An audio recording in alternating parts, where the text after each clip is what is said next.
You're listening to Health Coach Conversations, a podcast where our conversations help health coaches all around the world to level up our businesses and to get more clients.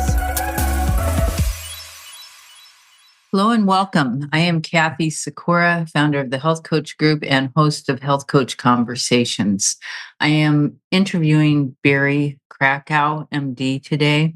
He's a board-certified sleep medicine specialist practicing in Savannah, Georgia, following a 30-year career conducting research and treating mental health patients with sleep disorders. He developed and pioneered several advanced methods for the treatment of insomnia, nightmares, and sleep apnea, published these findings in top scientific journals, and proved conclusively the necessity to diligently address, without medication, sleep complaints in those suffering anxiety, depression, PTSD, and more. His new book, Life-Saving Sleep: New Horizons in Mental Health Treatment, offers a mind-body approach to the art and science of sleep medicine, with special emphasis on the relationships between sleep physiology and sleep-related emotion-focused therapy. His new practice involves an innovative sleep health coaching program assessed at www.barrykrakowmd.com. And you can follow his free Substack newsletter on sleep research updates at www.fastasleepsubstack.com. And that's fastasleep.substack.com. Currently, as Director of Sleep Medicine Services at Gateway Behavioral Health, a full-scale application of sleep medicine interventions will be integrated didactically and clinically into the existing psychiatry residency program to become a core component of training and utilization. Today, the topic of our talk is his new book, Life-Saving Sleep: New Horizons in Mental Health Treatment, and how he now employs a sleep coaching service to provide clients with much needed guidance as they struggle their way through the complexities in mainstream sleep medical centers. I know a lot of doctors that are working with sleep or sending people to sleep specialists too. So I think that this is a good topic for everybody. And you know what, when we look at anything in lifestyle management, sleep is a big thing that everybody's got to fix. You know, we can talk about how you fix that. So why do we wake up? This is a good question, and this is something I do. Why do we wake up at night? I love starting with that question because I did a whole TEDx talk on that a few years back. I think it's garnered about 750,000 views. And it talks about, it's actually called, Why Do I Wake Up? Let's see, I think it's Why Do I Wake Up at Night? Something very close to that. Most people, when you do research on that question and you ask people who wake up at night, they don't know. They'll actually say, well, I don't know why I wake up. And in the research project we published more than a decade ago, we said, well, let us give you some answers. Let's say, do you think it could be stress? Do you think it could be going to the bathroom? Do you think it could be nightmares? Could it be insomnia? In other words, just gave them 20 different things to pick from. Well, from that list, they picked lots of things. But at the end of the interview, we said, okay, well, you pick all these things as possibles. Tell me now, what do you think is the reason you wake up? And the answer of the majority of the patients in the study said, I don't know. And they go, how could I know? I'm asleep before I wake up. And so this raises the interesting paradigm, right? Because if you are asleep and then you wake up, who are you going to rely on to figure it out? Because if you would read books, newspapers, listen to doctors, listen to health coaches, the first response to that is, well, everybody wakes up at night. And the older you get, the more you wake up at night. Another component of that would be, because it's extremely common, well, everybody wakes up to use the bathroom in the middle of the night. And as you get older, everybody wakes up more times in the middle of the night to use the bathroom. It turns out all that information is incorrect. It's incomplete. It's invalid. And there's so much other research to explain why people wake up. And that is so crucial in terms of understanding one key point. And that is lots of people wake up, roll over, and go back to sleep. So those people, as you can imagine, are not that interested in the question. Like, who cares? I roll over and go back to sleep. There's an enormous number of people who have trouble going back to sleep. And here's the key aspect. What is their awakening like? Their awakening is not like the person who rolls over and go back to sleep, who is experiencing the feeling of sleepiness. So they can roll over and go back to sleep. The person who wakes up and is wide awake is going, what happened? Like, how is this even possible that I was sound asleep and then now I'm wide awake? And, some people say, well, I woke up because I had to pee. So they go to the bathroom, they come back to bed. Some of them go back to sleep. But then again, some of them don't.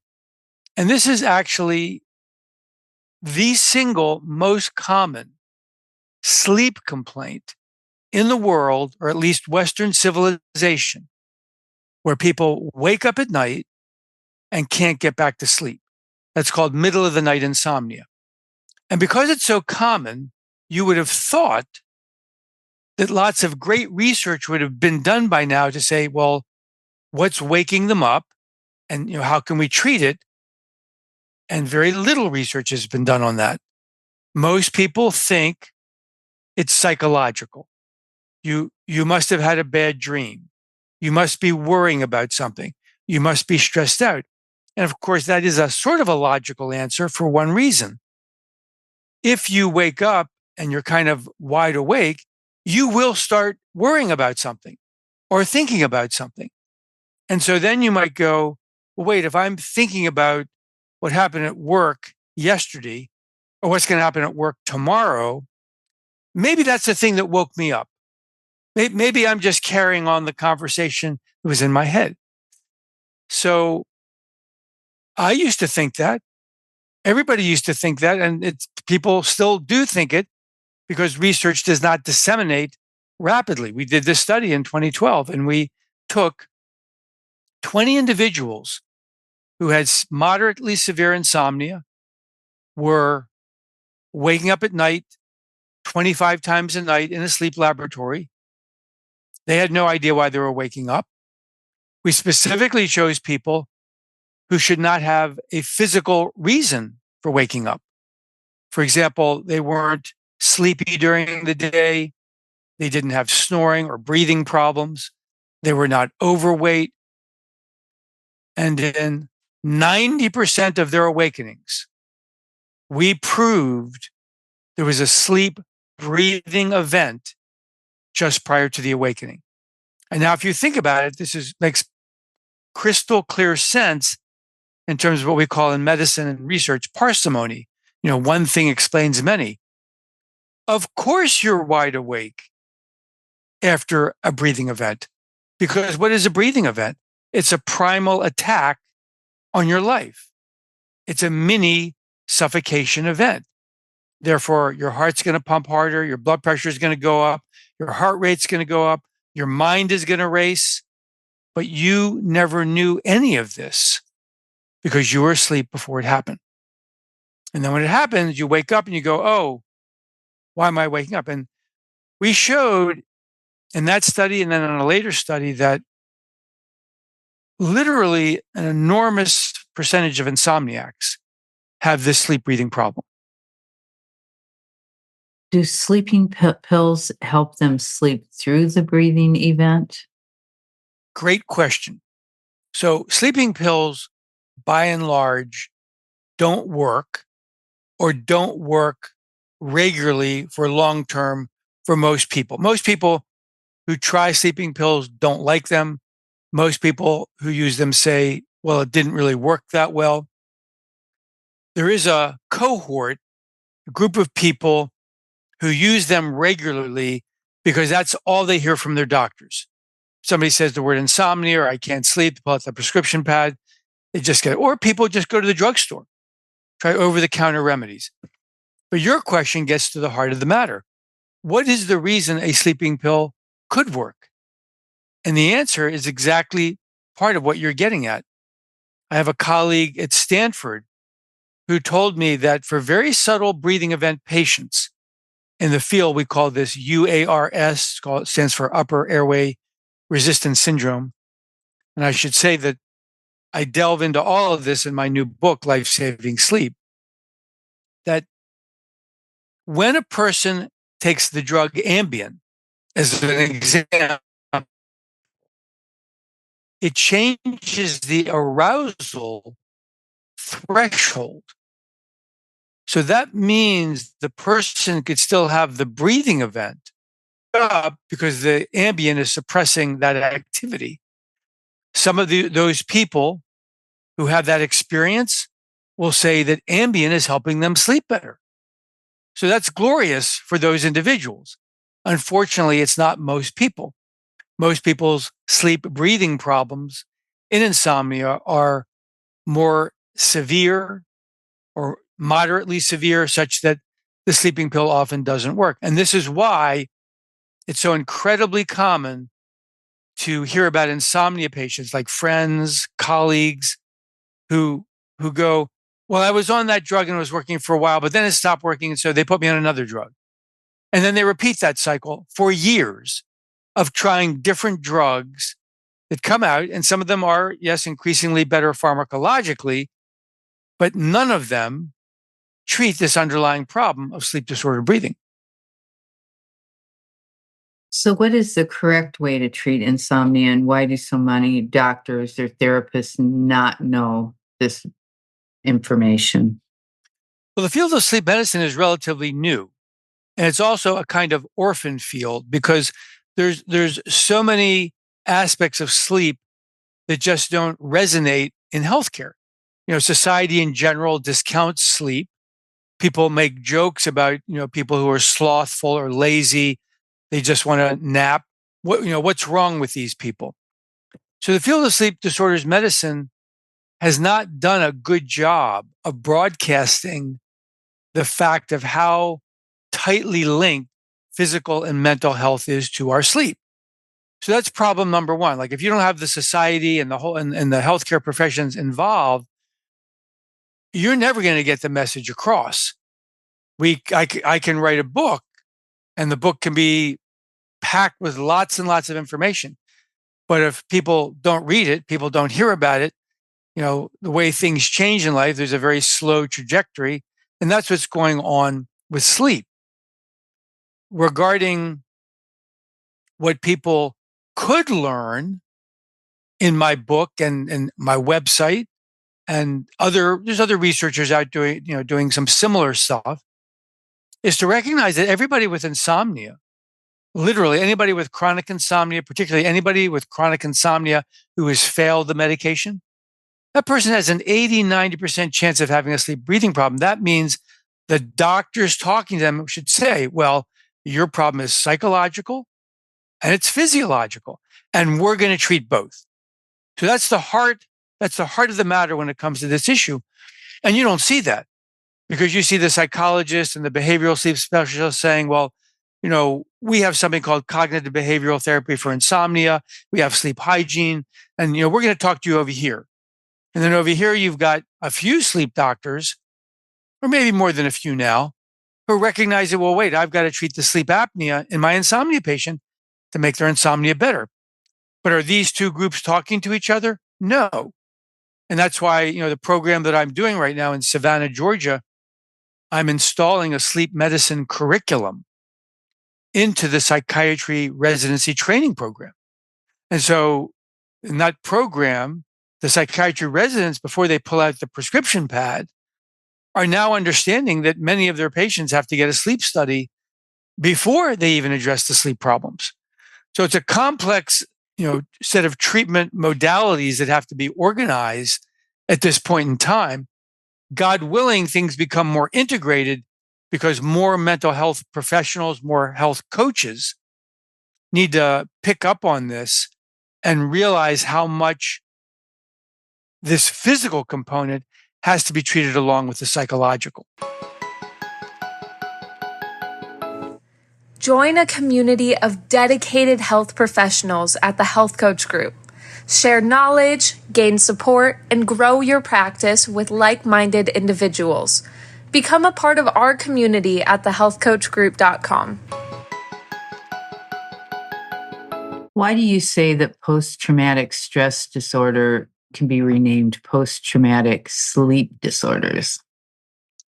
Well, that harkens back to how I got into the field. I started in 1988 working with a group of psychiatrists. I'm an internist and a board-certified sleep doctor, but my career from 1988 onward has always been working with mental health professionals and mental health patients who have sleep problems. With the professionals, I'm training them how to treat the sleep problems in their patients. So because that happened, I became so attuned to the idea of sleep is a big deal. It really makes a difference when you treat somebody's nightmares or their insomnia or their sleep apnea.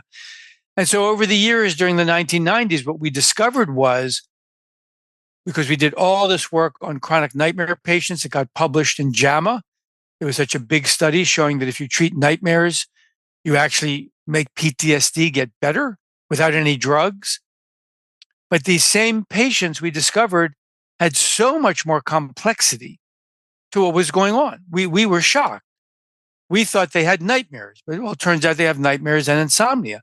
But then it turns out they have nightmares, insomnia, and sleep breathing disorders.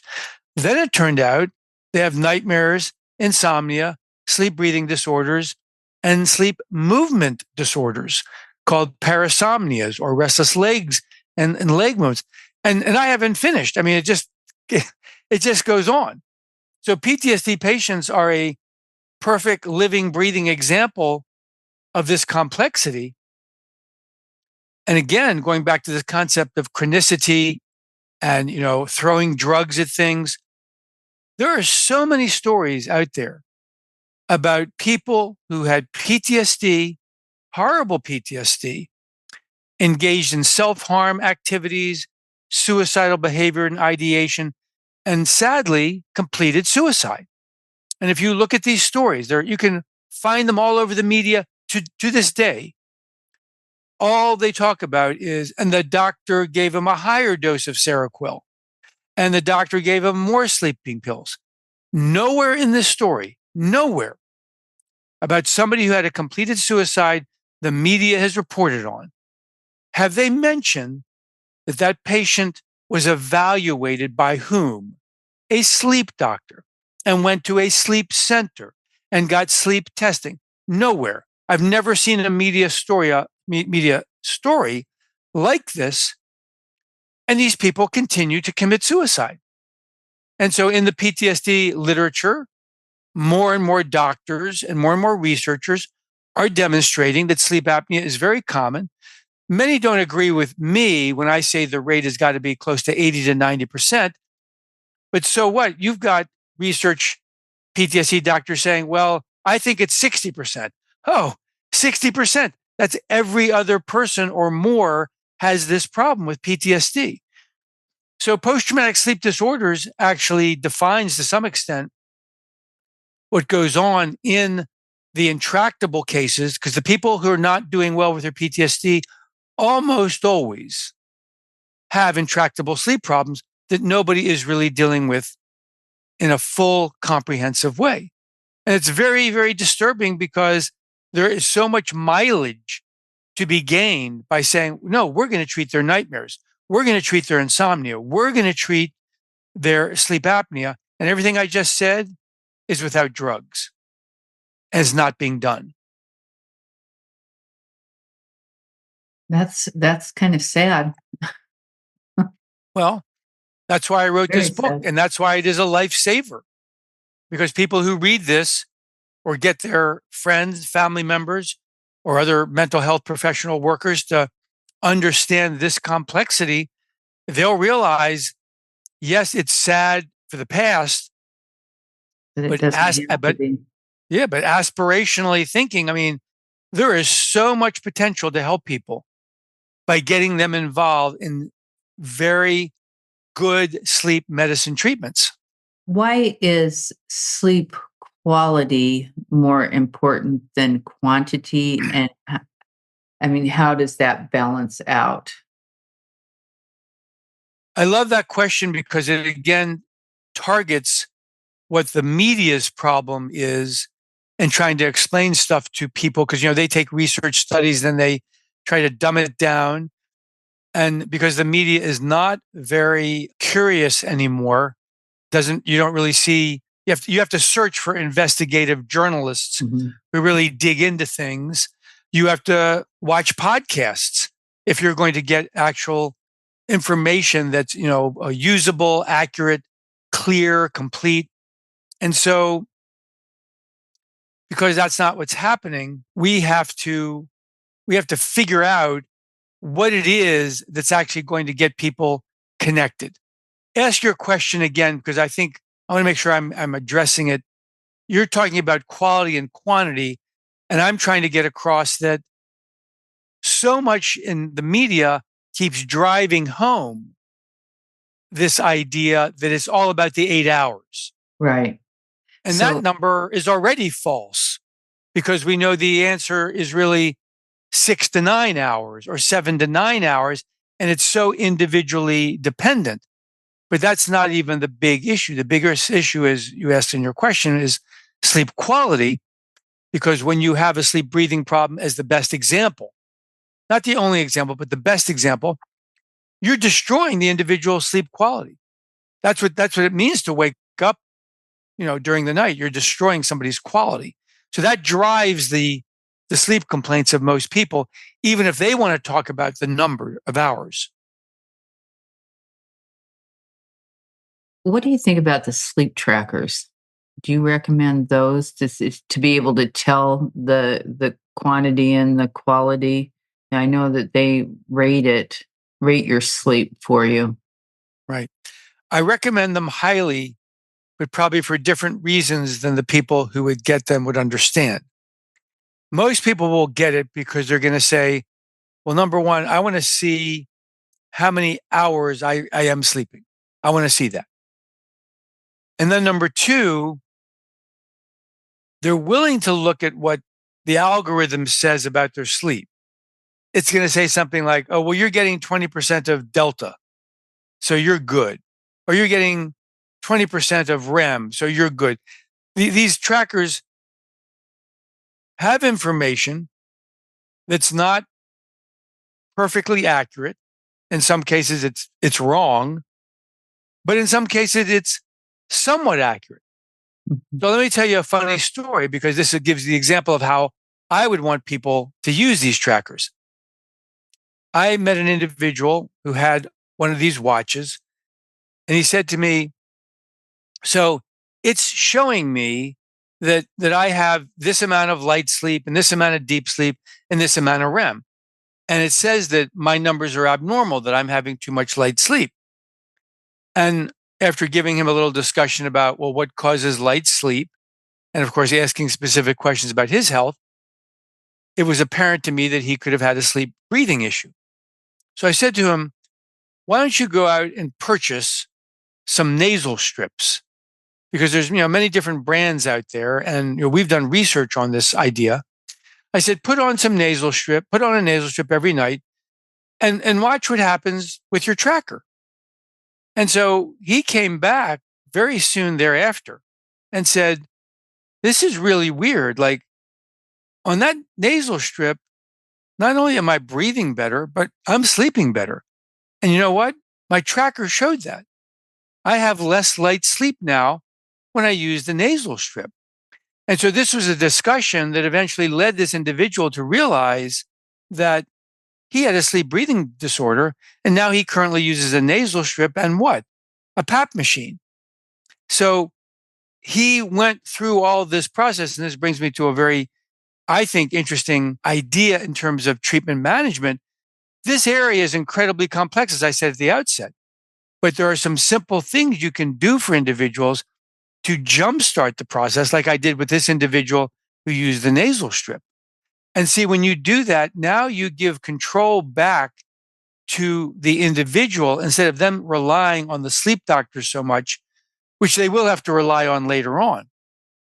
But in the early phase, this gentleman and many people I've worked with in the past, they'll go on and use nasal strips for a couple of years and go, no, this is my treatment. I am really getting benefit. Now we add to that things like, what about nasal hygiene? What about, do you have allergies? Do you have congestion? Do you have stuffiness? Well, you can treat all of that. What about the position you sleep in? You can change to different positions that will actually reduce the severity of your sleep breathing. And so going down that pathway, what's so valuable about it is the tracker is trying to give the individual something about the quality of their sleep. It's saying light sleep or deep sleep. That's a fair assessment of quality. Well, if they start doing these things to improve their nasal breathing, they will discover that their wearable is going to show they're moving in the right direction. Now, for some people, that's all they want. But so what? That's great. They're already moving in the right direction. They're already sleeping better just by doing these simple steps. Like we learned 20, 25 years ago, if you take some of these individuals and say, I want you to go out and buy nasal saline rinses. That's it. Or make it up yourself. Make up salt water and get, a squeeze bottle. Irrigate your nose 3, 5, 7 times a day. Get all of the junk out of your nose. And most people who have these problems don't realize how much junk they have in their nose, because there's a word in the scientific literature. It's called inspissated. And it means you get congested up here, but it all dries up. And then you never know you have it. You just think, well, this is the way I breathe. Well, no, that's not the way you're supposed to breathe. Best example is, go in the shower, have a steam shower, blow your nose, try to clean out your nose, then step out of the shower, take a deep breath through your nose, and you go, oh, is that the way I'm supposed to breathe? Yes, that's the answer. We gave people saline rinses. They'd come back 2 weeks later. They weren't even using nasal strips, just saline rinses. 2 weeks later, they go, I'm sleeping better. The doctor, does this mean I have a sleep breathing disorder? I said, well, it could mean that, but it also means you have a nasal breathing problem that has to be corrected. And if you do that, you're going to see improvement. So think about how easy that would be to promote and advertise and say, that's all you need to do. In fact, in the book, we have whole sections on this early conservative treatment steps, because you can get so much improvement with so little effort in the startup. And that then gets the person interested and motivated, saying, well, if I got all this benefit from this little bit of treatment, I wonder how much more benefit I could get, from a more sophisticated treatment. What would be a more sophisticated treatment? Well, the areas that people are looking at nowadays are the PAP machines, dental devices that hold the jaw thrusted forward. There's other innovations that keep coming to market. Some of them are worthwhile. Some of them are more gimmicky. PAP therapy is still the biggest one. The pharmaceutical industry is finally getting involved because they realize this is $1 trillion market, and they're trying to develop drugs that will improve the strength of the airway dilator muscles, including the base of the tongue. So we'll probably have some drug solutions in a decade that are maybe pretty good. They have some now that are not very good, but they do something. And that's why they're going to market already with some of this stuff. Why are they going to market? Because everybody hates CPAP. Mm-hmm. And that's a whole other discussion, which is that we stopped prescribing CPAP 20 years ago. We think it's not a good version of PAP therapy. And I describe again in the book the fact that bilevel is a very different kind of PAP. And we don't think people who struggle with PAP should have to struggle more than 30 minutes. Instead, and what happens in sleep centers all over the world, people say, oh, just try harder. Just try hard. I'm quoting you verbatim what patients are telling me. Because I have a sleep coaching service at my website And they come to me because they've gone to all these sleep centers and nobody will give them the truth about why CPAP doesn't work. And CPAP doesn't work because it's one pressure all night long. And people don't like that. It's too difficult to adjust to.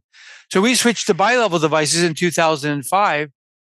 And we can get, as one example, we published a paper showing that 90% of PTSD patients, who of course would have a very difficult time using a PAP machine, by putting them on various bilevel types of devices, we got 90% of the PTSD patients to be at least using it somewhat regularly.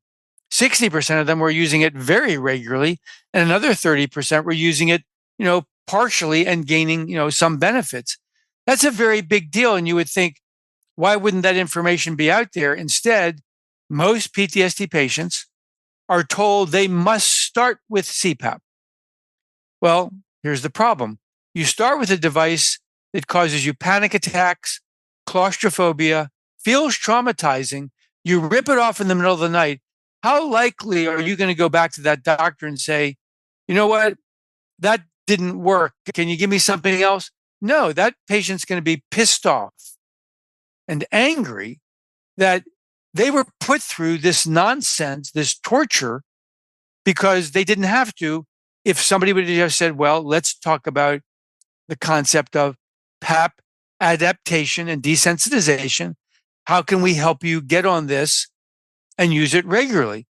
And there's a whole system involved, and it usually leads to getting them off of CPAP very quickly and onto bilevel very quickly. And we found the insurance companies were very receptive to this. Why? Because they knew it was good for their patients.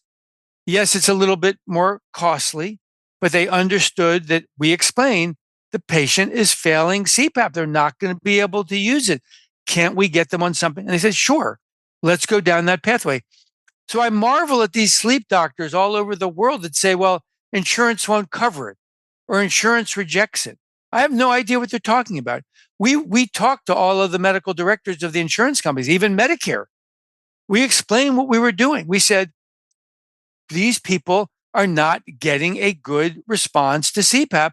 We want to put them on bilevel. They said, go for it. Absolutely, go for it.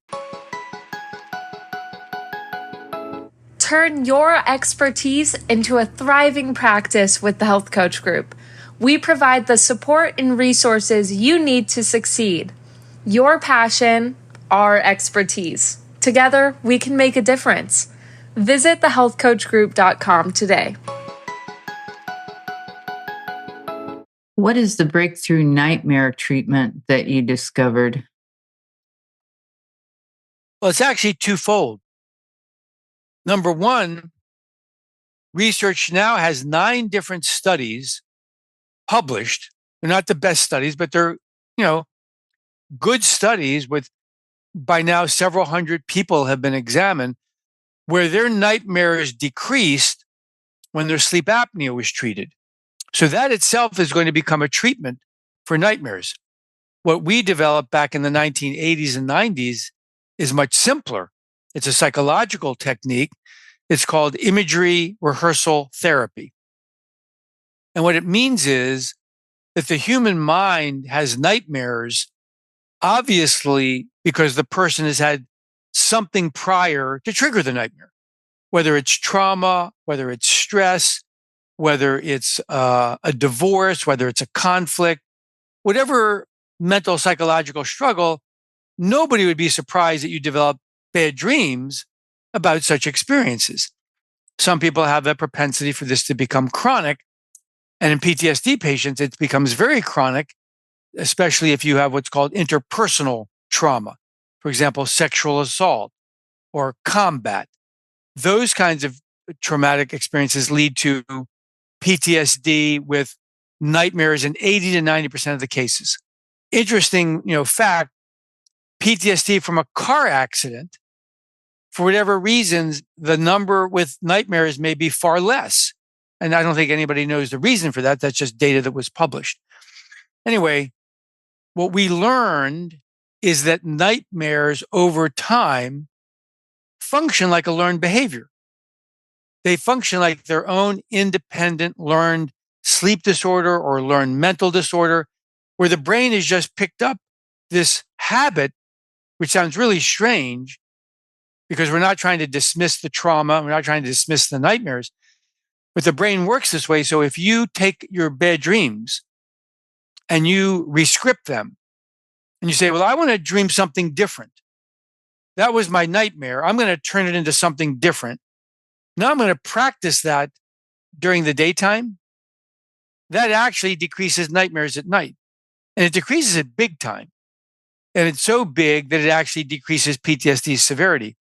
And by the way, what we're doing, even though we call it IRT, imagery rehearsal therapy, it's not new. There was a guy who published this in a psychiatric journal in the 1930s, describing how he took a group of very young children suffering from chronic bad dreams. I believe many of them probably at the time would have been diagnosed with PTSD. And he said to them, what do you want to dream about tonight? So the technique then was called auto-suggested dreaming. And he published this paper in the 1930s showing, his name was Dr. Weil, W-I-L-E. I think it might have been Ira Weil, I'm not sure. Anyway, Journal of Orthopsychiatry or American Orthopsychiatry. And the children got better. So it just sits there in the scientific literature for 50 years. And then we come along and Dr. Robert Kellner and Dr. Joseph Neidhart learned about all this stuff from a couple of other case reports published in Britain in the 1960s and 1970s. And then in the 1980s, they developed this program. It gets published in the American Journal of Psychiatry in 1992, and then more publications throughout the 1990s. And then finally, in 2001, we did this major study on rape survivors, women who had all been sexually assaulted, all who had PTSD, all had chronic nightmares. They had moderate to severe PTSD, some very severe PTSD. And their nightmares got better with this simple technique. And they learned IRT, their nightmares got better, their sleep got better, their PTSD got better. That got published in JAMA, Journal of American Medical Association, because they go, well, we have a special weekly journal in the month of August. It's all about trauma. So they picked it up immediately. It was the lead article, and it's been out there ever since. It's the most widely published, cited article regarding nightmare treatment in PTSD patients because it works and it actually decreases PTSD severity. Now, just as a footnote, these were the same women, there's close to 200 women who would come to us for help. Not all of them were in that study, but they entered into that protocol. We tested many of them and they had sleep apnea. And we never knew that till years after this initial study testing them for IRT. And that's why I say this complexity was, first we did IRT for their nightmares, then we did a technique called cognitive behavioral therapy or CBTI for their insomnia. And then down the road, we learned about sleep apnea and we started treating them with PAP therapy. And so that's why I say it's a multi-pronged, multidisciplinary treatment for PTSD patients that has so much potential to help them. Yeah. So if they were having nightmares, they would be more likely to wake up with the breathing problems during the nightmare, right? Right. Not only that, but there's been a theory for a long time that breathing, dreams about breathing or having difficulty breathing is actually the cause of the nightmare. And so, of course, you have a breathing event. You feel like you're under attack. You feel like you're suffocating. So why wouldn't you wake up? Yeah. What is the breakthrough insomnia treatment that you developed? That's all about the fact that you can use PAP therapy. But there's one particular component of this that's the true breakthrough regarding PAP. And that is, we published a paper in the premier journal Lancet. They have an online journal called eClinical Medicine. And this was published 5 years ago, 2019. And we published a study based on a grant we received from a major sleep vendor called ResMed Most people know that name because that's the most common PAP machine device on the market today, especially because the other company, Respironics, basically went out of business because of a scandal involving carcinogenic material inside their PAP device. So most people know of ResMed, and we talked to ResMed for years about this idea that chronic insomnia, because of its breathing component, needs a PAP machine. So what we learned was that you can't use CPAP. You really need a different device, but the way science and research works, you have to prove it. And so ResMed was very generous and gave us a grant to study CPAP, the standard treatment, versus ASV, adaptive servoventilation, which is just a very, very fancy form of bilevel. And bilevel simply means that you get a higher pressure when you breathe in and a lower pressure when you breathe out, which is so much more comfortable and so much more easy to adapt to. So we did this study. It was a very intriguing study because we specifically wanted to demonstrate not just that this device is better, but we wanted to show the world how insomniacs actually understand or don't understand their process. So what do I mean by that? The people who are in this study, there's only about 40 people. They had to meet a very specific criteria. They had to have a sleep breathing disorder, but they didn't know it. In other words, when they walked in the door, they said, I have chronic insomnia. I don't have any breathing problems. I'm not sleepy during the day. I'm not overweight. I'm not here for some sleep apnea evaluation. We said, okay, that's fine. By the way, we have a research protocol for you to actually treat your insomnia. Would you like to know about it? And they go, sure. Tell me about it. So we do this interview with them and so forth. And we say, so, I understand that you have this belief that your chronic insomnia is all psychological, right? I mean, you've been to doctors, therapists, you've gotten pills, you've had psychotherapies. I mean, on and on and on. And they go, yeah, that's what I believe. I say, okay, well, guess what? You are now eligible to go into this study. And they go, what's the study about? The study is about the possibility that you actually do have a sleep breathing problem. And what we do is we'll go and test you. And if you do have a sleep breathing problem, then you're now enrolled in the study if you want to go forward. And then we will randomly assign you to CPAP or ASV. And because these people know very little about any of this, they're not going to know the difference between CPAP and ASV. They're just going to say, well, they gave me this machine and they gave me this machine. They look the same. To them, they wouldn't know necessarily to say, oh, that feels this way or that, that kind of thing. So what happened was these people, to get these 40 people, can you guess how many chronic insomniacs we had to interview through our, what's called our intake system? How many do you think we had to interview before we got the 40 people? And how long do you think it took to get the 40 people? I'm just not trying to put you on the spot. I want to know if you have a guess. 40 people. How long did it take to find the 40? In other words, there were some people who weren't eligible. They were overweight, or they had snoring, or they were sleepy, but they came in saying, I have insomnia. They said, I have insomnia. I want treatment for my insomnia. That was the first category. And they couldn't be overweight, right? Couldn't be overweight, couldn't be sleepy, and couldn't have breathing symptoms like snoring. So how many people did we have to evaluate to get to our 40? I don't know how many people. Did it take you 6 months? It took more than 2 years. 2 years. And there was more than 1,000 people. Wow. So think about that. A lot more than my 40. Your overweight got me because I'm thinking a lot of them were overweight. Right. So think of what this means. This means out in the real world, people who are walking in the door to get insomnia treatment anywhere, primary care doctor, psychiatry office, their therapist, wherever, many of them do snore. Many of them are sleepy during the day. Many of them are overweight. And so That means any of these healthcare professionals, when they hear the word insomnia, they go, okay, I know you have insomnia, but guess what? You also have some breathing symptoms. You're also sleepy during the day, or you're overweight.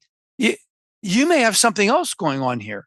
Mm-hmm. So it took us 1,000+ patients to get to the 40 who had none of that, because those are the people that nobody would suspect has the condition. We divided them up into the two groups, CPAP and ASV. And it was just total difference. We evaluated them every 2 weeks. At the end of 14 weeks, nearly 70% of the people on ASV were technically cured of insomnia. These are people who had all kinds of other treatments in the past, drugs, therapies, and so forth. Nearly 70% cured. And what do I mean by cured? I mean on a major validated insomnia severity scale that everybody in the field knows about and uses. We got scores lower than people get when they get psychological treatment for insomnia or pill treatment for insomnia. Mm-hmm. The CPAP group could only do that in about 25%. So one group was 70, that's ASV. The CPAP group, bless its heart, CPAP got 25%. And so you're talking about breathing and improving breathing can have a dramatic impact on insomnia. And that was published in 2019. And people now are beginning to see that paper.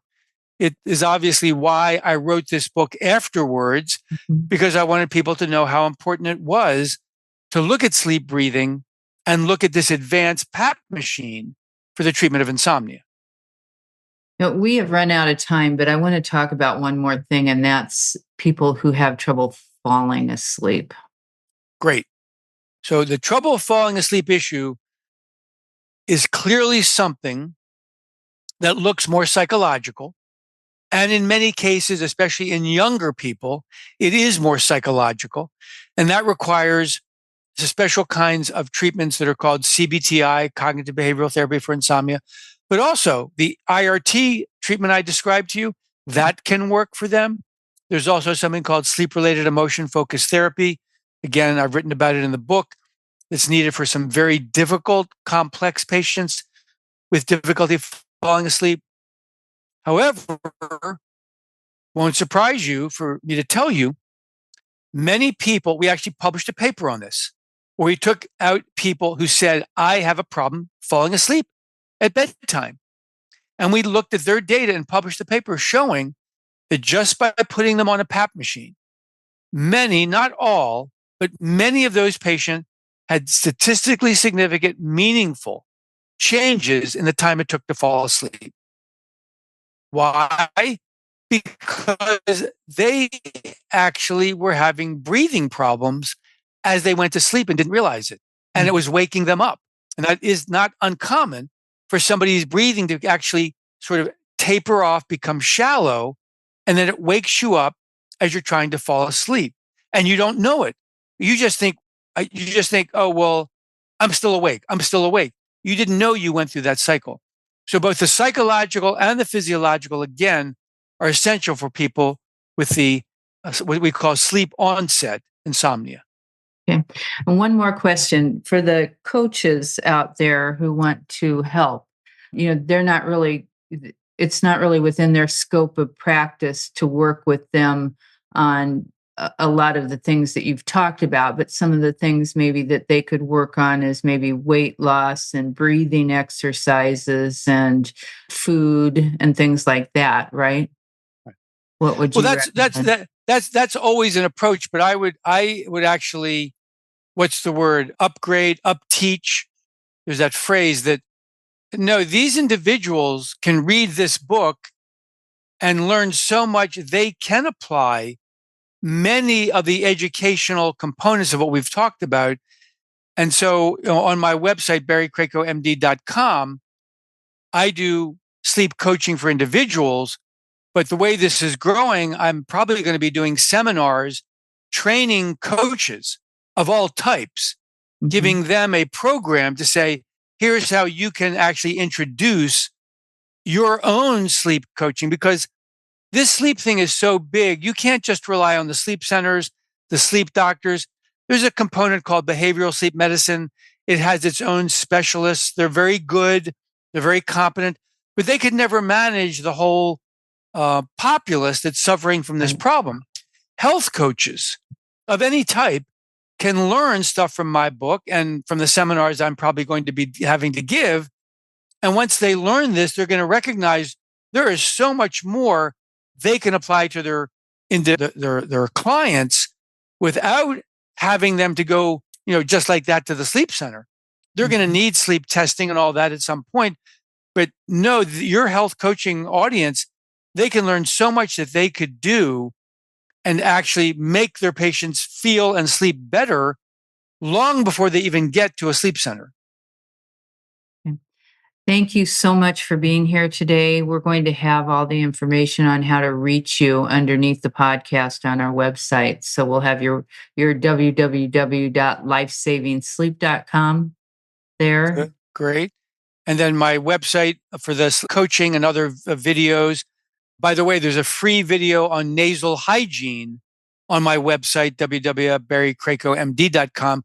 And I also have a free Substack newsletter at fastasleep.substack.com. And I have another book coming out later this year called Fast Asleep. Great. Well, thank you very much. Thank you very much. Our conversation. It's been very helpful for a lot of people, I'm sure. Thank you very much for your time. It was a very good conversation. Thanks for listening to the show. If you liked what you heard, please give us a 5-star rating or review on iTunes.